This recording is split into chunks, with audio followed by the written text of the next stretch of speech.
حلقة اليوم حنتكلم عن من وجهة نظري ثاني أفضل مستثمر في العالم واليد اليمين لوارن بوفيت. الشخص اللي بتكلم عنه 95 سنة عمره، واجهته تقدروا تقولوا كثير من المشاكل، بس قدر يتخطى هذه المشاكل بحكمته، جديته في العمل، صدقه وأمانته مع الناس، حله للمشاكل بطريقة غير تقليدية، وطبعا عقليته الاستثمارية العظيمة. الشخص اللي أنا بتكلم عنه هو تشارلي مونجر. خليني كده أعطيكم قصة تشارلي مونجر بسرعة. هذا الرجل كان بيدرس الرياضيات في الجامعة، وطبعا ما قدر يكمل حياته الجامعية لأنه انتقل إلى الحرب العالمية الثانية.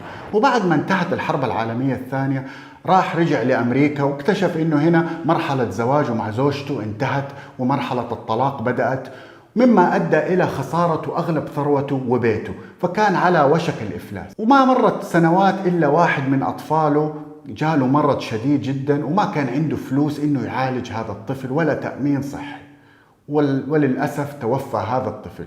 وكان بيتكلم هنا تشارلي في مقابلة جدا حزينة إنه هذه المرحلة كانت من أصعب المراحل، وكان حينهار في هذه المرحلة. طبعا وقف على رجوله مرة أخرى وبدأ يشتغل في المحاماة، إلى أن جاء والده كان في مرحلة خطيرة جدا وحيموت، وما عنده الدعم اللي يحتاجه والده، فوقف كل حياته وانتقل إلى نبراسكا عشان يكون مع والده. يوريك قيم هذا الرجل كيف جميلة جدا. طبعا وقعد مع والده إلى أن توفى والده، وبدأ يكون نفسه من جديد في مدينة نبراسكا، وللأسف جاله مرض في عينه كان حيقتله هذا المرض، وكان الحل الوحيد لحل هذا المرض إنه يشيلوا عينه. فتلاقوا حتى في مقابلات تشارلي مونجر واحدة من عيونه اصطناعية. فطبعا كانت مرحلة كمان جدا سيئة، بس الرجال زي ما قلت بيكافح وللهدف اللي هو حاطه. وفي هذه المرحلة طبعا تعرف على وارن بوفيت. فيقول لك من جمال قصة هذا الرجل إنه أول $1,000,000 كونها في سن 52 سنة. يعني ما هو رقم كبير في 52 سنة، بس قدر إنه يضاعف هذه المليون من 52 سنة في خلال 40 سنة إلى $2 بليون.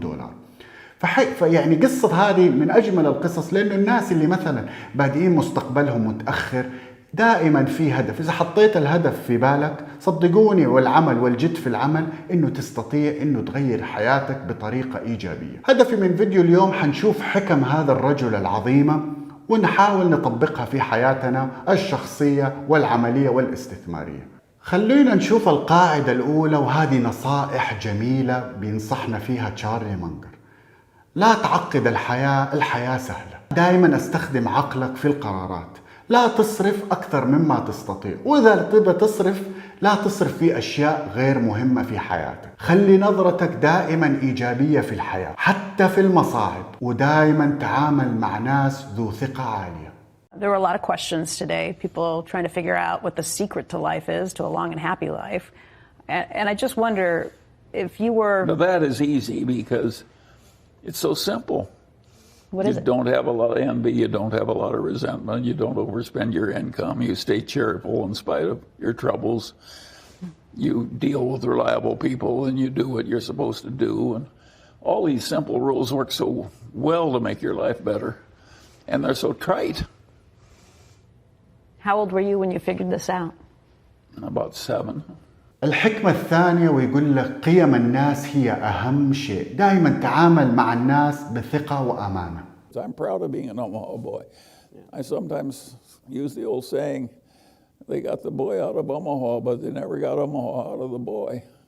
And so that, all those old-fashioned values, family comes first, be in a position so you can help others when troubles come, prudent, sensible, moral duty to be reasonable, more important than anything else, more important than being rich, more important than being important. الحكمة الثالثة، ويتكلم نجاح الإنسان ما يتعلق بذكائه، بل يتعلق بقوة إرادته وجديته في العمل. ويتكلم هنا كمان إنه دائما استثمر في نفسك وفي إنه تتعلم كل يوم.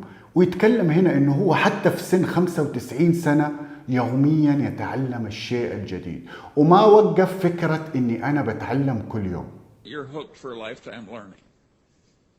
And without lifetime learning, you people are not going to do very well. you are not going to get very far in life based on what you already know. You're going to advance in life by what you're going to learn after you leave here. If you take Berkshire Hathaway, which is certainly one of the best regarded corporations in the world, and it may have the best long-term investment record in the entire history of civilization. The skill that got Berkshire through one decade would not have sufficed to get it through the next decade with the achievements made.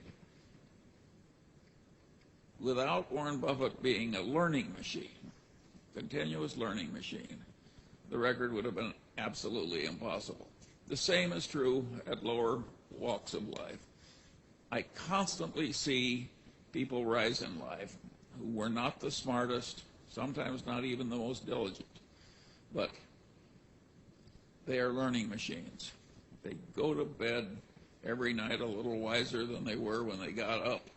And boy, does that habit help, particularly when you have a long run ahead of you. الحكمة الرابعة هنا، وتشارلي يطلب مننا انه نفكر بطريقة غير تقليدية.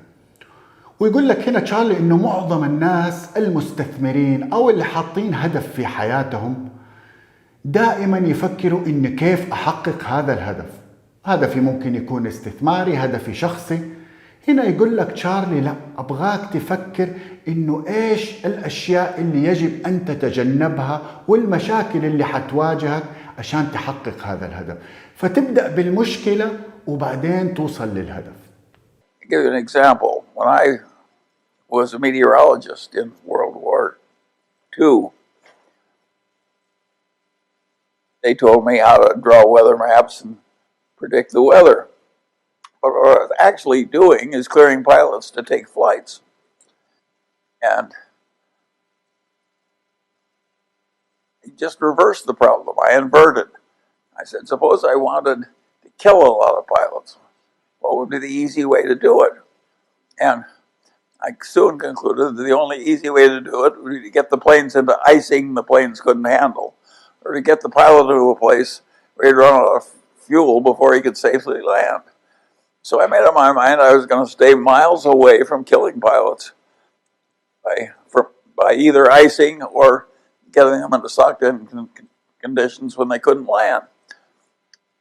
I think that helped me be a better meteorologist in World War II. I just reversed the problem. And if somebody hired me to fix India, I would immediately say, what could I do if I really wanted to hurt India? And I'd figure out all the things that could most easily hurt India, and then I'd figure out how to avoid them. Now, you'd say it's the same thing, it's just in reverse. But it works better to frequently to invert the problem. If you're a meteorologist, it really helps if you really know how to avoid something, which is the only thing that's going to kill your pilots. And if you can help India best if you understand what will really hurt India the easiest and worse. القاعدة الخامسة ونعتبرها من أهم القواعد، وعشان كده خصص سلسلة أهم المستثمرين حول العالم.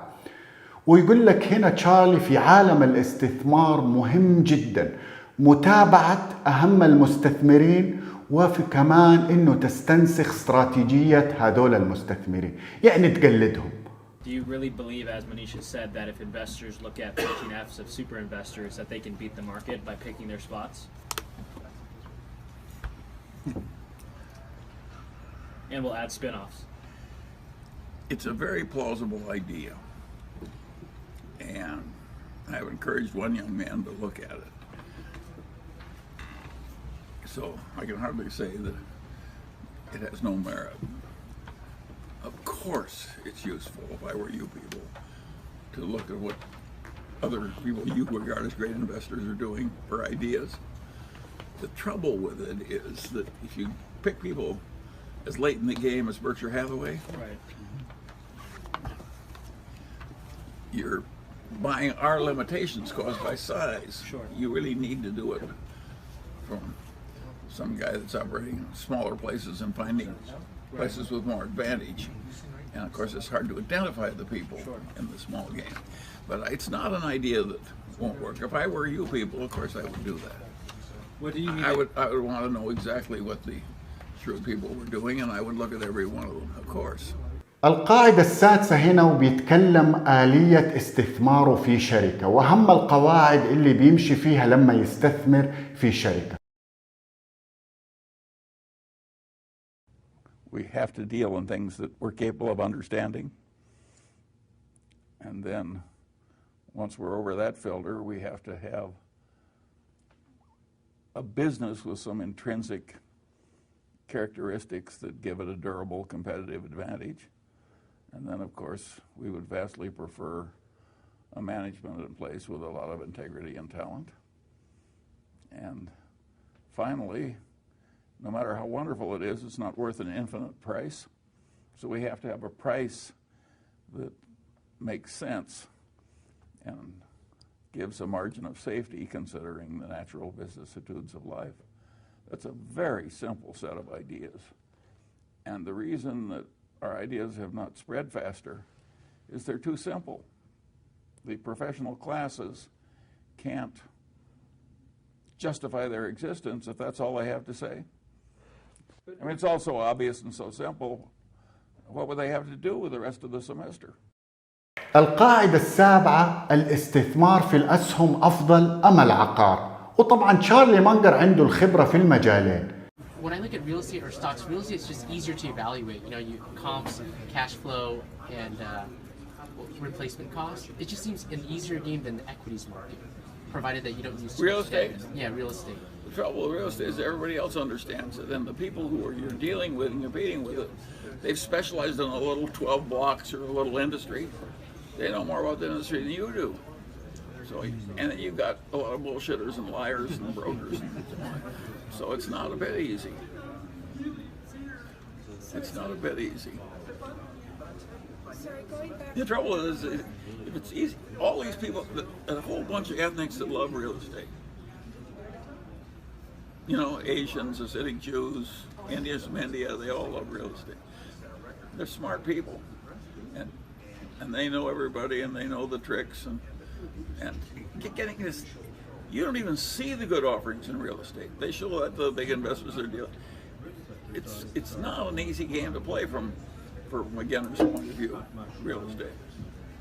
Whereas stocks, you're equal with everybody if you're smart. In real estate, you don't even see the opportunities when you're a young person starting out. They go to others. The stock market's always open. It's in venture capital.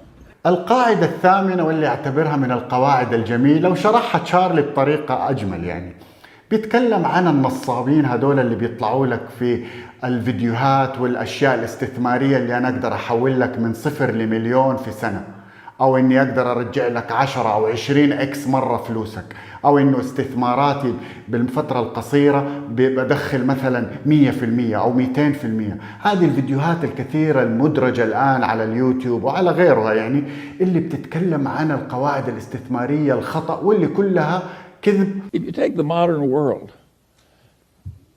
where people are trying to teach you how to come in and trade actively in stocks, well, I regard that as roughly equivalent to trying to induce a bunch of young people to start off on heroin. It is really stupid. And when you're already rich, to make your money by encouraging people to get rich by trading. And then there are people on the TV, another wonderful place, and they say, I have this book that will teach you how to make 300% a year. And all you have to do is pay for shipping, and I will mail it to you. How likely is it that a person who had suddenly found a way to make 300% a year would be trying to sell books on the internet to you? And it's ridiculous. And yet I've described modern commerce. And the people who do this all day think they're useful citizens. القاعدة الأخيرة وهنا بيتكلم عن بيتكوين. خلينا نشوف إيش بيتكلم عن بيتكوين. Bitcoin is worthless artificial gold, which if it succeeded would facilitate a lot of illicit activity.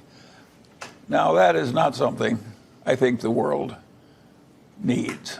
And the fact that it's clever computer science doesn't mean that it should be widely used and that respectable people should encourage other people to speculate in it. Bitcoin reminds me of Oscar Wilde's definition of fox hunting, the pursuit of the uneatable by the unspeakable. Well, that sounds better than what I used before. We asked earlier, Charlie, Andrew brought it up with Warren, but... I think it's a scumball activity. Does that serve you better? Thank you. Yeah, we asked earlier about Goldman Sachs getting into the business of having a trading desk for Bitcoin. Berkshire Hathaway owns about $2.5 billion of Goldman Sachs. Does it bother you, or does it not surprise you? Just... Well, I don't expect every investment bank to agree with everything I think. They have a lot of animal spirits in investment banking.